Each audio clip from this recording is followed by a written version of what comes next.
how do we balance fight get killed by the virus? You don't balance safety, and then the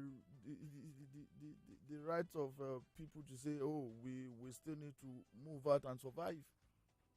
And then you also begin to look at what exactly is the solution. We cannot, unfortunately, this is a crisis that you cannot just import a solution and begin to apply. You must domesticate. You have to look at the peculiarity. You take, for instance, let's look at about 2-3 countries that has unveiled their stimulus package. In Malaysia, if you look at the stimulus package unveiled by Malaysia, looking at the role of the tourism sector there, it targets that sector significantly. It also talked about cutting tariff on electricity. You go to the United Kingdom. United Kingdom is saying for the first time in our history, we would pay people for not working. We'll pay workers as long as you're working before now, apart from those who are entitled to unemployment benefit. If you have been a worker, because we have to force you to stay back at home now, we're going to pay you salaries. You have never done that before. United States is looking at, Trump is saying, I want to give cash to Americans. Form of stomach infrastructure. I want to give cash. You pay cash. And because that was why it took them so long. They just agreed at the parliament this morning because the Democrat is saying this should not be a corporate bailout. It should be targeted. So what exactly are we saying? You go to Australia that has unveiled about $189 billion stimulus package. Australia is saying it's about the job. As long we can see proofs that you are doing job. And also, of course, we are looking at possibility of not let people paying for electricity. But you come back home, for instance, here, if you decide to pay people's electricity bill, if you look at our power generation as a country vis-a-vis individual power generation, I saw a report that says Nigeria, as individuals, cumulatively we generate close to about 20 megawatts of electricity on our own from the generators, from all of that you have, whereas the national grid is about 5,000. So which means even if you ask people not to pay for electricity, the bulk of the money on power is from individuals. And that's why bringing down the cost, the fuel pump price, will do more in our own case on power than electricity bills. And that is why solutions some of these solutions are so hard because, number one, how do we survive as a people? Again, it's only those, so it's about survival. Whatever solution we want to deploy, whatever strategy we want to, and in surviving, the only established way of doing that globally as we speak is to contain that wherever it happens, is to restrict people, is to comply with basic rules on hygiene and all of that. So for us, it's going to be very expensive. It's going to be very costly. It will cripple. You look at January's performance. Look at January performance, for instance. The realities are here. Even if, I'm sure as a country we will not even stop production of oil, even if we produce at near loss. But the point is even this: even if you produce, where are the buyers? We have our crude oil still floating on the high sea with no buyers. Those who had bought could not discharge. That nobody's interested. You see, this is a very serious economic issue. China is the global factory. That is the largest manufacturing country in the world. It's the largest exporter of goods in the world. The economy of China for the first time in decades contracted. Now, United States is the largest consuming nation in the world. And that's on the demand side. United States is battling with it. So the whole world, no country of the world will be immune. All right. So the challenges are here. They are real. It's a trilemma. But of course, tough times are here. We must embrace tough decisions. So when we come back, we'll look at what government should do. And you've made reference to what government in other countries have done. And our own also, the reduction in the pump price of fuel and what other things you do. We're talking about the decision of the MPC yesterday of the CBN. And also, more importantly, what individuals should be doing at this point. You've talked about it's going to be a period of tightening of belt. What exact things, specific things can individuals do also? Is it the time to do Owambe? Is it the time, even if you have the chance to do public gathering, is it the time to continue with your building project and what have you? I've also had experts talk about individual things that, we can do to manage this crisis. But let's get back to the health side now, Doctor. I asked about the perception or this narrative, especially in some social classes, saying it's an elitist disease. Check all of those who have had this disease. In fact, this morning they said the 2 new cases also had histories of travels, just coming into the country, and the bulk of those who've had these diseases are rich people. Is it a disease for rich men? That is so much of a fallacy. The truth about it is that, yes, probably the importers of the disease into the country are the rich, the people who traveled. But definitely, that is the only aspect that has to do with wealth. The disease does not respect class, does not. Okay, let's take the Italian, the driver that drove him tested positive. The so-called case in Ekiti, the American, the driver tested positive. Are they rich people? Did they travel anywhere? Now, let's think about all the contacts that those drivers made. If they were not picked up for tests, they would not know. They wouldn't subject themselves to tests. Which brings me to the other point, that it's because it's the rich people that are going for tests right now. That's why, for me, it's mind-boggling the number of cases that probably are walking around in Nigeria right now. We are only seeing the tip of the iceberg, the people who have gone for tests. So I really feel that the government needs to try to test more people, so that we can know. Tests. And then if you check the pattern, even the figures coming from the states reporting these are states where test centers are available, or proximity to test centers. Exactly. So it's happening in those areas where there are no test centers.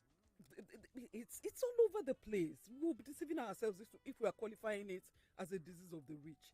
So far, we've seen people who have tested. So we need to test the general populace. But even in the absence of that, I believe everybody should be on red alert right now. The next person to you may have it. Because there is that window period of 14 days before manifestation of symptoms. And people still pass the disease even while they are asymptomatic. Which means the next person to you that you are shaking, like happened to the governor who tested positive. You see somebody smiling and you're shaking the person. The person may have it. And saying is disease of the rich is so ridiculous in this situation now. We don't know how many people have it. I feel that there should be a tighter law right now in Osun, in movements and isolation. I think the state should go on lockdown. As a matter of fact, I feel that it should be a proactive thing. But now that we actually have confirmed that there is a case in Osun, there's no reason why people are still carrying around their business as usual, because it is here. And it is infectious. And if we should have a spike, by the way we are all mixing together and everything and spreading it to each other, if we should have a spike, how can we cope with it? How many beds do we have? Even countries that have all the... We need to think about the statistics coming out from Italy, for instance. Because Italy waited, like we seem to be doing now. They waited just a week, 2 weeks, made the difference in the catastrophe they are going through now. The number of deaths they record per day. And Italy has one of the best health systems in Europe. So how much more us? In every way, we are lacking when it comes to health care. So I don't see why the state is still as it is now. I feel that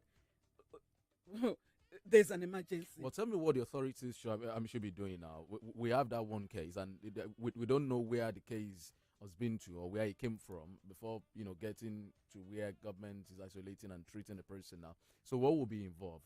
I think that there should be contact tracing of all the contacts that index case has made, as much as it is possible to do. Because the truth about it is that it's very difficult to get all the contacts. But as much as can be done, I think that should be done, and they should be quarantined. I feel government needs to put out numbers now that people can call for symptoms. Okay, so symptoms like sneezing and coughing, they come a little bit later. Some of the symptoms that come first is fever, high grade fever. A lot of people that have fever would have been self-medicating like we usually do, treating for malaria and all that. But if there is a cough that is retractive to treatment, even before it becomes a problem, I feel people should be tested.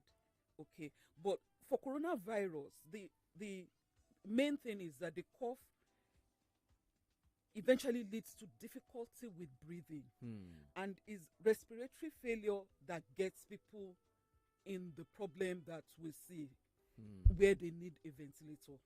We don't have ventilators, so we shouldn't even think about people getting to the stage of the severe form. Okay, but WHO has a number of studies they are doing on drugs. In the absence of that, there are still things that people can do for prevention. Individually, we should maintain the distance between you and the next person to you. The social distancing is very important. Then we should try the hygiene. Hand hygiene. It's more important to use soap and water to wash our hands for at least 3 to 5 minutes, 2 to 3 minutes. Proper washing of hand with soap and water. Then where there is no soap and water available is where the hand sanitizer should come in. It shouldn't be the hand sanitizer first. It's the break gap in hand hygiene. Also the facial mask. Now that WHO has said the virus can survive in the air, facial mask becomes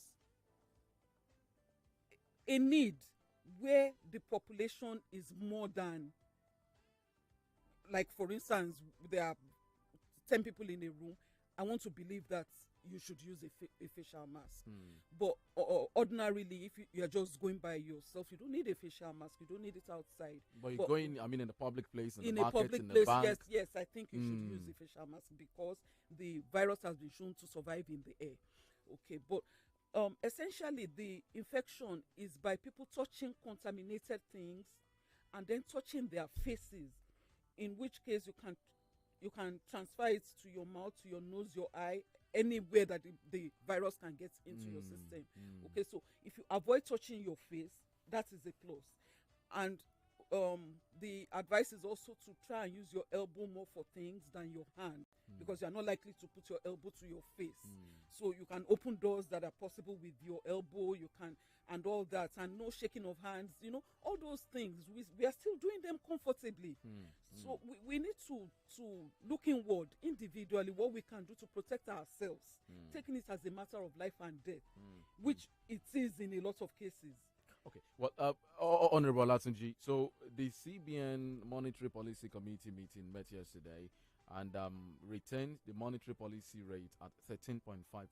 Many were expecting that was going to be a change and possibly reduce that rate. It also said the committee held the cash reserves ratio at 27.5%, while the liquidity ratio was left unchanged at 30%.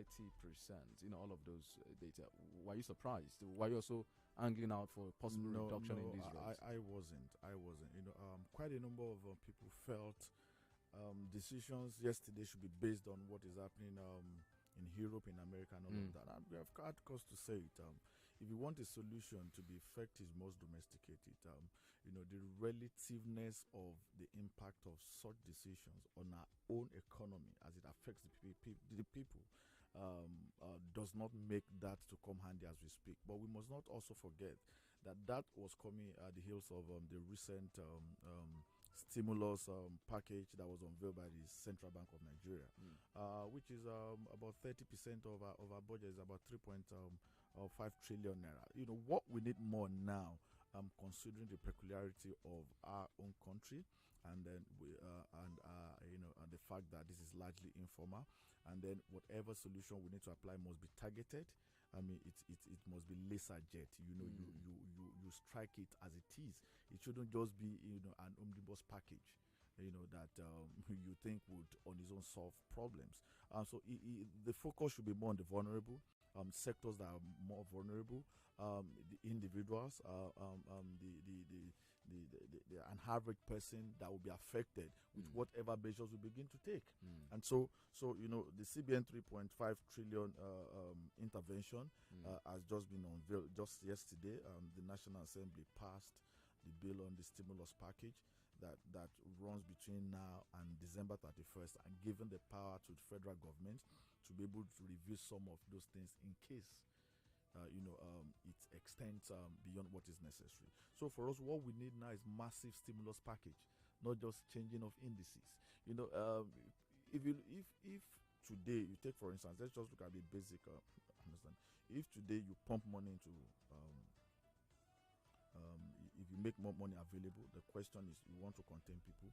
So if they have money, and your mobility is restricted, what do they do with it? The doctor just talked about the fact that our market should be there. So if you put money and those who are manufacturing gets to access those money, you are just creating a bad debt ab initio. So it's not about. That's why I said this is not a conventional financial crisis. This is an health crisis that has triggered an economic problem because there are challenges to both sides of the demand as well as the supply. So and if you now look at our own situation in view of the headwind that we are also at cost to battle with because of the drop in our major revenue earner. These are not just we have little room for maneuvering of our monetary policies as we speak. It's not peculiar to us. All developing countries, they've got that same problem. Again, is that even your ability to withstand the shock in terms of what is required, the funding, the fiscal capacity is not there. It's not sufficient. You take for instance, United States is talking about $2 trillion stimulus package dollars. That is almost equivalent of the entire GDP of Africa, which is less than 2.5 trillion. So you cannot. It's not comparable. It's not comparable. So what we are doing as we speak, we're looking at what can we do in the immediate to control. It is not just about all of those things. It's about identifying sectors. That's why you cannot say that part of the stimulus package is that money is going now into the agricultural sector so that people can farm more.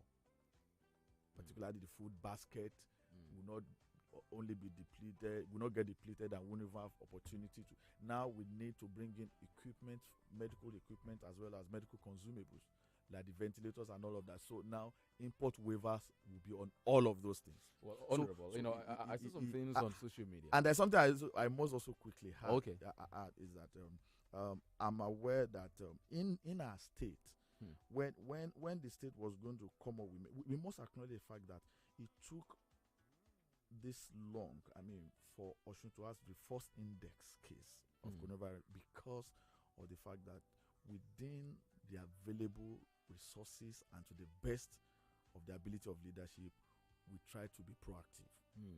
We must acknowledge that. The proximity between Oyo and Osun and Lagos and all of that, if the government has not been proactive, if the government had lose sleep, it won't be where it is today. And I must also acknowledge something. What we've seen, I took time to review no less than 10 countries in terms of what they put up when it comes to address somebody. All of them, what they do is to have a technical committee.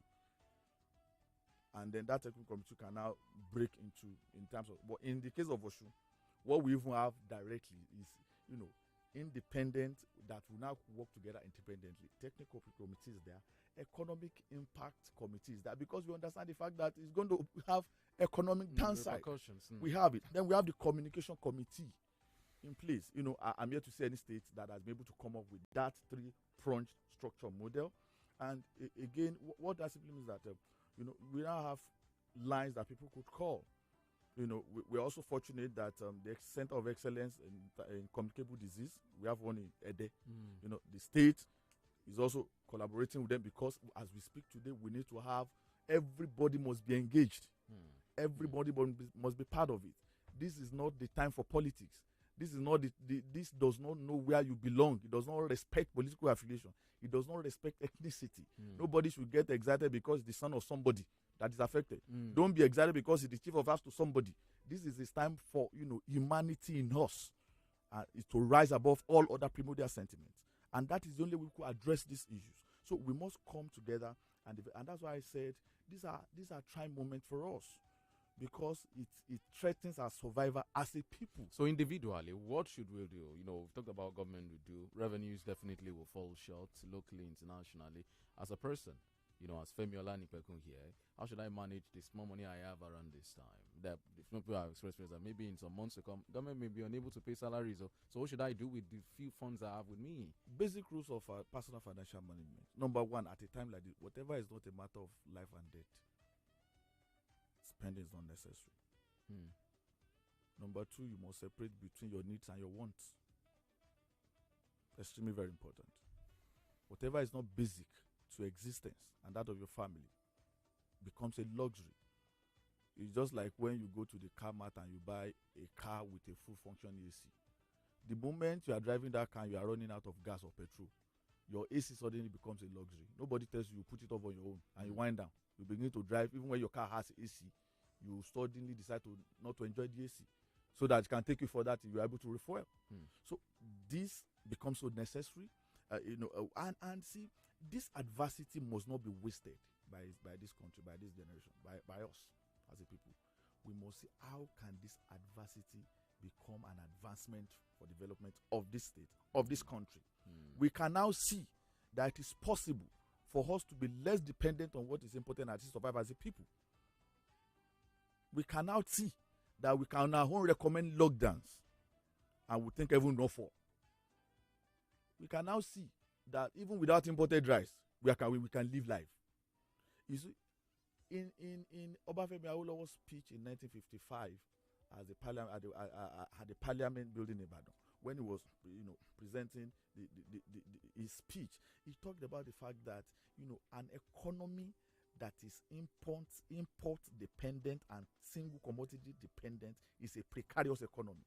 He said that in 1955. Till today, we're still import dependent, and that's why those who think that you should ease the imperial tension, that there can be more money in circulation. If more money comes into circulation, what happens? People access them. They now put them to purchase foreign exchange to bring in those goods. Okay. So at the end of the day, you're going to put pressure on your foreign. As we speak today, we have on our own moved our our exchange rate from 305, which is the assumption for present budget, and to 360, 365, which is real. So that of course you could the oil sector has crumbled. Now the non-oil sector, there is also no hope there. When people don't produce, how do you want to earn taxes? Look at FRS return for the recent return. Look at how it couldn't even get 50% of its projected revenue. So the challenges are here.